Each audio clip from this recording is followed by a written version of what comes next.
Hi hello good morning, welcome to Telugu TV news channel. ఈరోజు దినపత్రికలలో వచ్చినటువంటి ప్రధానమైన వార్తలను ఒకసారి విశ్లేషణ చేద్దాం. మొదటగా ఈనాడు దినపత్రికలో వచ్చినటువంటి ప్రధానమైన వార్త, బీసీల కోసం ఒక గొంతుకై రాష్ట్ర వ్యాప్తంగా బంద్ విజయవంతం.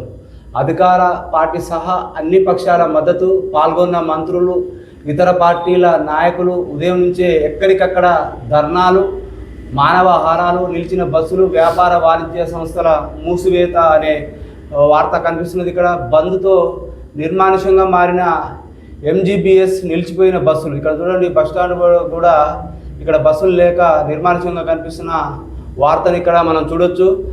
ఇది రాష్ట్రంలో బీసీలకు రిజర్వేషన్లలో న్యాయమైన వాటా కావాలన్న డిమాండ్తో శనివారం నిర్వహించిన బంద్ ప్రశాంతంగా జరిగింది. బీసీ సంఘాల ఐక్య కార్యాచరణ సమితి జేఏసీ జాయింట్ యాక్షన్ కమిటీ పిలుపుతో చేపట్టిన ఈ నిరసనలకు సబ్బండ వర్గాల సంపూర్ణ మద్దతు ప్రకటించాయి. అధికార కాంగ్రెస్ పార్టీ తరఫున పీసీసీ అధ్యక్షులతో పాటు మంత్రులు, ఎమ్మెల్యేలు, ఎమ్మెల్సీలు, ఎంపీలు ఆయా ప్రాంతాల్లో ప్రత్యక్ష నిరసనలు చేపట్టారు. భారత రాష్ట్ర సమితి, భాజపా, సిపిఐఎం, తెలంగాణ జనసమితి తదితర రాజకీయ పార్టీలు, బీసీలలోని వివిధ కుల సంఘాలు కూడా ఈ కార్యక్రమంలో పాల్గొని సంఘీభావం తెలిపాయి. ప్రజా సంఘాలు, ఉద్యోగ కార్మిక సంఘాల నాయకులు బంద్లో పాల్గొన్నారు. ఫలితంగా రాష్ట్ర వ్యాప్తంగా ఆర్టీసీ బస్సులు ఎక్కడికి అక్కడే నిలిచిపోయాయి. ముందు సెలవు ప్రకటించడంలో విద్యా సంస్థలు తెరుచుకోలేదు. వ్యాపార వాణిజ్య సంస్థలు, సినిమా హాళ్లు మూసివేత. బంద్లో పాల్గొన్న ప్రధాన రాజకీయ పార్టీల నేతలు పరస్పర విమర్శలతో రాజకీయం వేడెక్కింది. మరి ఏదైతే 42% బీసీలకు రిజర్వేషన్ గతంలో అంటే అసెంబ్లీలో ఆర్డినెన్స్ తీసుకొచ్చి అది గవర్నర్కు పంపించారు. అది అక్కడ ఇంకా అది కార్యరూపం దాల్చలేదు. మరలా ఇప్పుడు జీవో 9 తీసుకొచ్చారు. ఏదైతే స్థానిక సంస్థల్లో బీసీలకు 42% రిజర్వేషన్ కల్పించాలని కాంగ్రెస్ పార్టీ తీసుకొచ్చింది. అయినా కూడా అది హైకోర్టులో చుక్కెదురైంది, సుప్రీంకోర్టులో కూడా చుక్కెదురైంది. గతంలో ఉన్న మాదిరిగానే 50% మించకుండా ఎన్నికలకు పోవచ్చు అని కూడా రాష్ట్ర ప్రభుత్వానికి కావచ్చు, రాష్ట్ర ఎన్నికల సంఘానికి కూడా ఏదైతే సుప్రీంకోర్టు గైడెన్స్ విడుదల చేసింది. మీరు గతంలో ఉన్న రిజర్వేషన్ ప్రకారం ముందుకెళ్ళి మీరు స్థానిక సంస్థల ఎన్నికలు నిర్వహించుకోవచ్చు అని కూడా చెప్పింది. మరి ఇప్పుడు పరిష్కరించాల్సిన వారు కూడా పరిష్కరించాల్సిన పార్టీలు కూడా, మరి ప్రతిపక్ష పార్టీలు కూడా అన్నీ కూడా ఈ నిరసనలో పాల్గొన్నాయి. మరి బీసీలకు న్యాయం జరిగేది ఎప్పుడు అనేది కూడా మనం చూడవచ్చు. ఇది ప్రధానమైన వార్తగా కనిపిస్తున్నది. మరో వార్త, పాపాల పుట్ట పగులుతుందనే విషయాన్ని ఇక్కడ బ్యానర్ కనిపిస్తుంది. మాదాపూర్ శిల్ప కళా వేదికలో శనివారం సాయంత్రం జరిగిన కార్యక్రమంలో గ్రూప్ 2 విజేత మైసా ఉజ్వలకు నియామక పత్రాన్ని అందజేస్తున్న ముఖ్యమంత్రి రేవంత్ రెడ్డి, ఉప ముఖ్యమంత్రి బట్టి విక్రమార్క, చిత్రంలో హర్కర వేణుగోపాల్, మాల్రెడ్డి రంగారెడ్డి, పట్నం మహేందర్ రెడ్డి, సిఎస్ రామకృష్ణరావు, మంత్రి పొన్నం ప్రభాకర్ అనే వార్త ఇక్కడ కనిపిస్తున్నది. ఇక్కడ నియామక పత్రం అందుకున్న అభ్యర్థితో పాటు ముఖ్యమంత్రి, ఉప ముఖ్యమంత్రి, వివిధ శాఖల మంత్రులు కూడా ఈ కార్యక్రమంలో పాల్గొన్న వార్త మనకు పైన. గత పాలకుల అవినీతి అక్రమాలను వారి కుటుంబ సభ్యులే బయట పెడుతున్నారు. టీజీపీఎస్సీ ద్వారా మట్టిలో మాణిక్యాలను వెలికి తీస్తున్నాం. తల్లిదండ్రుల బాగోగులు చూడకుంటే వేతనంలో కోత అనే వార్త కనిపిస్తుంది. 10-15% వారి ఖాతాలో వేస్తాం. గ్రూప్ 2 అధికారుల నియామక పత్రాల పంపిణీలో సీఎం రేవంత్ రెడ్డి వెల్లడైన వార్త ఇక్కడ కనిపిస్తున్నది. ఇక్కడ చూడొచ్చు, గతంలో పాలకులు ఏ విధంగా దోపిడీ అవినీతి చేశారు వారి కుటుంబ సభ్యులే చెబుతున్నారు. ఆ కుటుంబ పాపాల పుట్ట పగులుతుంది సీఎం రేవంత్ రెడ్డి అన్నారు. ఇప్పుడు వారంతా క్షేత్రస్థాయిలో సెంటిమెంట్ రగిల్చి బతకాలనుకుంటున్నారు ఆరోపించారు. నీళ్లు, నిధులు, నియామకాలు గత ప్రభుత్వం చిత్తశుద్ధితో పనిచేయలేదని ప్రజాపాలన కొనుగోలు పండుగగా భాగంగా హైదరాబాద్లో ఈ కార్యక్రమం జరిగిందనే విషయాన్ని కూడా మనం ఇక్కడ ఈ బ్యానర్ ఐటెంగా చూడొచ్చు.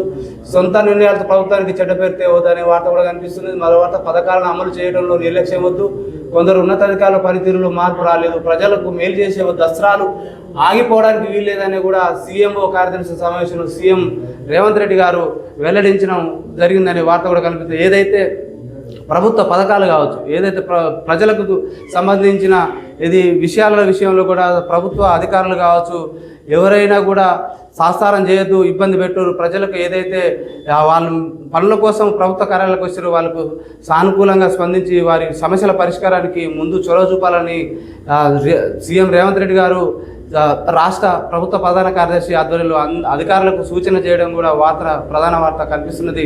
అదేవిధంగా ఈ గ్రూప్ 2 పాపాల పుట్ట పగులుతున్న విషయం కూడా మనము చూస్తున్నాం, బ్యానరైడంగా కనిపిస్తున్నది. మరో సాక్షి దినపత్రికను పరిశీలించినట్టే బంధు సంపూర్ణ అనే విషయం కూడా ఇక్కడ కనిపిస్తున్నది. బీసీ జేఏసీ పిలుపులకు రాష్ట్రం అంతటా మద్దతు అని కూడా బ్యానరైడంగా కనిపిస్తున్నది. ఇక్కడ ఏదైతే బీసీలకు ఇటీవల 42% రిజర్వేషన్లు, విద్యా ఉద్యోగ స్థానిక సంస్థల్లో రిజర్వేషన్ కల్పించాలనే ప్రభుత్వం ఏదైతే జీవో 9 తీసుకొచ్చిందో అది అనుగుణంగా అక్కడ జీవోను హైకోర్టులో కానీ సుప్రీంకోర్టు కొట్టేయడం జరిగింది. దానికి దాంతోపాటు కూడా ఇప్పుడు కేంద్ర ప్రభుత్వంతో పాటు ఇప్పుడు ఇక్కడ రాష్ట్రంలో ఉన్న కాంగ్రెస్ అధికారంలో ఉన్నది, కేంద్రంలో బీజేపీ పార్టీ అధికారంలో ఉన్నది. మరి వీరిద్దరి మధ్యలో ఉన్నది పరిష్కరించే మార్గం, మరి ఆ పరిష్కార మార్గం బీసీలకు ఎప్పుడు దక్కుతుందో వేచి చూడాల్సిన సమయం ఏర్పడింది. దాంతోపాటు మరో వార్త ఇక్కడ చూడొచ్చు. పాకులో ప్రతి అంగుళం బ్రహ్మస్ పరిధిలో అనే వార్త బయటకు రక్షణ మంత్రి రాజ్నాథ్ సింగ్ స్పష్టీకరణ. ఆపరేషన్ సింధూర్ ఒక ట్రైలర్ మాత్రమే, యుద్ధంలో భారత్ విజయం యాదృచ్ఛికం కాదు, అదొక అలవాటు, భారత్ వైపు కన్నెత్తి చూడొద్దని పాకిస్తాన్కు పరోక్ష హెచ్చరిక. లక్నోలో తయారైన మొదటి బ్యాచ్ బ్రహ్మోస్ క్షిపణుల సైన్యానికి అప్పగిత. బ్రహ్మోస్ ఏరోస్పేస్ యూనిట్ పరిశీలిస్తున్న రాజ్నాథ్ సింగ్, యోగి ఆదిత్యనాథ్ వార్త బ్యానర్ ఐటెంగా చూడొచ్చు. ఇక్కడ చూడండి, ఉత్తరప్రదేశ్ ముఖ్యమంత్రి యోగి ఆదిత్యనాథ్తో పాటు మన రక్షణ మంత్రి రాజ్నాథ్ సింగ్ వీళ్ళిద్దరి ఆధ్వర్యంలో బ్రహ్మోస్ క్షిపణి మన స్వదేశంలోనే ఈ బ్రహ్మోస్ క్షిపణి తయారు చేయడం జరిగింది. తయారు చేసిన క్షిపణులకు సైన్యానికి అప్పగిస్తున్న వార్త ఇక్కడ ప్రధాన బ్యానర్ ఐటెంగా కనిపిస్తుంది. ఈ వార్తను కూడా మనం చూడొచ్చు. మరో ప్రధానమైన వార్త ఇక్కడ చూసుకున్నట్టే మూసేసి అనే వార్త ప్రధానంగా బ్యానర్ ఐటెంలో సాక్షి దినపత్రికలో కనిపిస్తుంది. నది గర్భంలో 3 ఎకరాలు ఆక్రమించి భారీ వెంచర్ అనే వార్త కనిపిస్తుంది. ఔటర్ రింగ్ రోడ్ పరిధిలోని మంచిరేవులలో శ్రీ ఆదిత్య హోమ్స్ నిర్వాహకం యథేచ్ఛగా ఎన్ఓసీలు జారీ చేసిన వివిధ విభాగాలు. ఎగువన పలు ప్రాంతాలకు పెరిగిన ముప్పు అక్రమాలు గుర్తించి హైడ్రా ప్రాథమిక విచారణ పూర్తి చేసిన అధికారులు చట్ట ప్రకారం తదుపరి చర్యలు తీసుకుంటామని కమిషనర్ రంగనాథ్ వెల్లడిగా వార్త కనిపిస్తుంది. మూసీ నదిని మూసేసి అడ్డంగా నిర్మాణాలు చేపడుతున్న అక్రమాలకు Hyderabad disaster response and assistant protection agency Hydraa దృష్టి పెట్టింది. Outer ring road ORR Narsingi exit సమస్యలో మంచిరేవులో శ్రీ ఆదిత్య హోమ్స్ నిర్మించిన వాంటేజ్ వెంచర్పై సమగ్ర విచారణ జరుపుతుంది అని ఇక్కడ హైడ్రా ఇక్కడ ప్రధానంగా వాటిపైన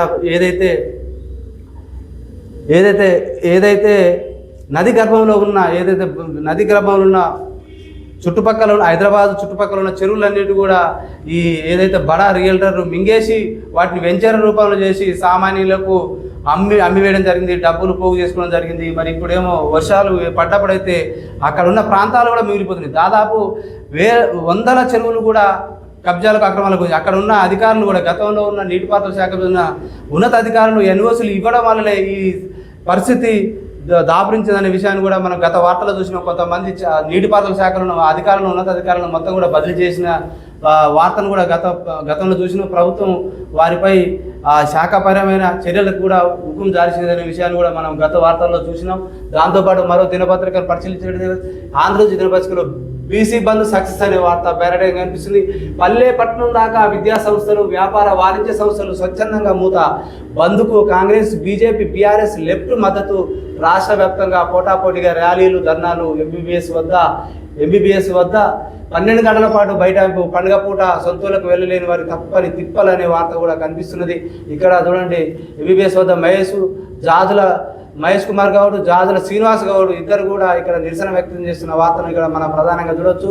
బంద్ సందర్భంగా నిర్మానుష్యంగా మారిన నల్గొండ క్లాక్ టవర్ సెంటర్ అనే వార్త కూడా ఇక్కడ ప్రధానమైన వార్త కనిపిస్తుంది. ఇక మరో వార్త పరిశీలించినట్టే ఇక్కడ రష్యా చమురును భారత్ కొనొద్దనే మళ్ళా ఈ ట్రంప్ నోరు బారేసుకోవడం జరుగుతుంది. ఇటీవల పదే పదే భారత్పై విద్వేషాన్ని వెళ్ళగక్కుతున్నాడు ట్రంప్. ఇక సుంకాలైతే ఇక చెప్పనక్కర్లేదు, ఆయనకు అద్దే లేకుండా పోయింది. 50 అంటున్నాడు, 100% అన్నట్టు 200% అంటున్నారు. భారత్లో ఎట్టి పరిస్థితులను లొంగ తీసుకునే ఉద్దేశంతో ట్రంప్ మనస్తత్వం ఉన్నట్టు కనిపిస్తున్నది. భారతదేశం రష్యా నుంచి చమురు కొనొద్దు అని ఇటీవల పదే పదే ఆయన బాటంగానే వార్తల్లోకి వస్తున్నాడు. అదేవిధంగా అక్కడ అమెరికాలో ఉన్న వ్యవసాయ ఉత్పత్తులు కావచ్చు, వ్యవసాయ ఆహార పదార్థాల విషయంలో కానీ అక్కడ ఉన్న వ్యవసాయ ఉత్పత్తులను ఇక్కడ భారతదేశంలో దిగుమతి చేసుకోవాలి, ఇక్కడ అమ్ముకోవాలని కూడా వెసులుబాటు కల్పించాలని కూడా మనం గత కొన్ని నెలల నుంచి కూడా కొన్ని రోజుల నుంచి కూడా చూస్తున్నాం. ఎందుకంటే అక్కడ ఉన్న వ్యవసాయ ఉత్పత్తులు ఇక్కడ అమ్ముకుంటే మన భారతదేశంలో రైతాంగం కూడా నష్టపోయే ప్రమాదం ఉంది. కాబట్టి గౌరవ ప్రధాన మంత్రి నరేంద్ర మోదీ గారు ఆ విషయాన్ని ఇక్కడ వ్యవసాయ ఉత్పత్తులను అమ్ముకోవడానికి వీల్లేదు, మేము భారత్లో ఉన్న రైతులకు మాకు ఇబ్బంది కలుగుతున్న ఉద్దేశంతో అక్కడ వ్యవసాయ ఉత్పత్తులు అమ్ముకోవడానికి కూడా ఇక్కడ వీలు కల్పిస్తలేడు ప్రధానమంత్రి గారు. మరి ఇప్పటికే కొనుగోలు తగ్గించేసింది. భారత్ పాక్ యుద్ధాన్ని నేనే ఆపా అంటున్నాడు. పాక్ ఆఫ్ఘన్ యుద్ధాన్ని చిటికలో ఆపగలను అంటున్నాడు. జెలెన్స్కీతో భేటీ అనంతరం ట్రంప్ వ్యాఖ్యలు తక్షణ యుద్ధాన్ని నిలిపేయాలంటూ రష్యా, ఉక్రెయిన్, అమెరికా అధ్యక్షుడు పిలుపునే వార్త కూడా ఇక్కడ ప్రధానమైన వార్త కనిపిస్తున్నది. మరో వార్త చూస్తే వైమానిక దాడుల్లో 3 అక్బర్ క్రికెటర్ల మృతి అనే వార్త కూడా కనిపిస్తుంది. దేశవాజీ క్రికెటర్లు కబీర్ సిగ్బతుల్లా, హరూన్ మృత్యువాత. వరుసగా 2వ రోజు పాక్ వైమానిక దాడులు. పలువురు తాలిబాన్ల ఫైటర్లను మట్టుపెట్టాం పాక్ ఆర్మీ, పాక్పై బదులు తీర్చుకుంటామని కూడా తాలిబాన్లు ప్రకటిస్తున్నారు. ఇక్కడ ఆఫ్ఘనిస్తాన్పై ఏదైతే పాకిస్తాన్ ఇటీవల కాలంలో దాడులు, వైమానిక దాడులు చేయడం వల్ల పాపం ఇక్కడ అక్బర్ క్రికెటర్లు మృతి చెందిన వార్త కూడా 3 మృతి చెందారు. పాపం ఆట ఏదైతే స్పోర్ట్స్లో కీలకమైన పొజిషన్లో ఉన్న క్రికెటర్లు మృతి చెందిన కూడా ఇది దిగ్భాంతకరమైన వార్తగా మనం చూడొచ్చు. ఇలాంటి దుశ్చర్యలు కూడా మరి సమాజం సహించదనే విషయాన్ని కూడా మనం సమాజం గ్రహించాలి. మరో వార్త చూసినట్టు నిండు గర్భిణి దారుణ హత్య. భర్త లేని వేళ గొడ్డలతో నరికి చెప్పిన అత్తింటి వారు. కులాంతర వివాహం చేసుకున్నారనే కక్షతో దాడి. ఆసిఫాబాద్ జిల్లా దహేగాం మండలంలో ఘటన అనే వార్త కూడా కనిపిస్తున్నది. తమ ఇంటి వ్యక్తిని కులాంతర వివాహం చేసుకున్న యువతపై కక్ష పెంచుకున్న కుటుంబం దాడికి పాల్పడింది. నిండు గర్భిణి అనే కనికరం కూడా చూపకుండా గొడ్డలతో నరికి చెప్పిన ఆసిఫాబాద్ జిల్లా దహేగాం మండలం గెర్రె గ్రామంలో శనివారం ఈ ఘటన చోచుకుందని కూడా ఇక్కడ సంబంధించిన వార్త. ఇక్కడ ఈ మృతురాలు హత్యకు గురైన శ్రావణి ఫైల ఫోటో కూడా ఇక్కడ కనిపిస్తున్నది. ఎందుకంటే ఇటీవల కాలంలో ఇలాంటి హత్యలు కోకొల్లుగా జరుగుతున్నాయి. ఇట్లాంటి వార్తలు, ఇలాంటి సంఘటనలు సమాజంలో సిగ్గుచేటు, ఇలాంటి సంఘటనలు దుశ్చర్యకర పరిస్థితికి మనం దాపురిస్తుంది. అలాంటి సంఘటనలకు తావు లేదు. మరి సమాజంలో ఇలాంటి హత్యలు సహించకూడదు సమాజం అని కూడా మనం చూడవచ్చు. మరో వార్త చూసినట్లయితే మద్యం దుకాణాల దరఖాస్తులు గడువు 23 వరకు పొడిగింపు అనే వార్త కూడా కనిపిస్తుంది. 22 లాంటి దరఖాస్తులు తగ్గడం, చివరి నిమిషంలో అధికారులు ప్రకటన వార్త కూడా మనం ఈ బ్యానర్ ఐటెంగా చూస్తున్నాం. మరో వార్త తల్లిదండ్రులు పట్టించుకోకపోతే జీతంలో కోత అనే వార్త. గ్రూప్ 2 నియామక అభ్యర్థులకు ముఖ్యమంత్రి, ఉప ముఖ్యమంత్రి నియామక పత్రాలు అభ్యర్థులకు అందిస్తున్న వార్త ఇక్కడ ప్రధానంగా కనిపిస్తున్నది. ఇలాంటి వార్తలు, మరిన్ని వార్తలు మేము ముందుకు తీసుకోవడానికి, మాకు ఉత్సాహాన్ని కలిగించడానికి మీరు ఏదైతే మా తెలుగు టీవీ న్యూస్ ఛానల్ను లైక్ చేయండి, షేర్ చేయండి, సబ్స్క్రిప్షన్ చేసుకోండి. ఈ మరిన్ని వార్తలు, మెరుగైన వార్తలు మేము ముందుకు తీసుకోవడానికి మమ్మల్ని మీరు ప్రోత్సహించే విధంగా ఉంటుందని. ఓకే అండి, థ్యాంక్ యూ. చూస్తూనే ఉండండి మీ తెలుగు టీవీ.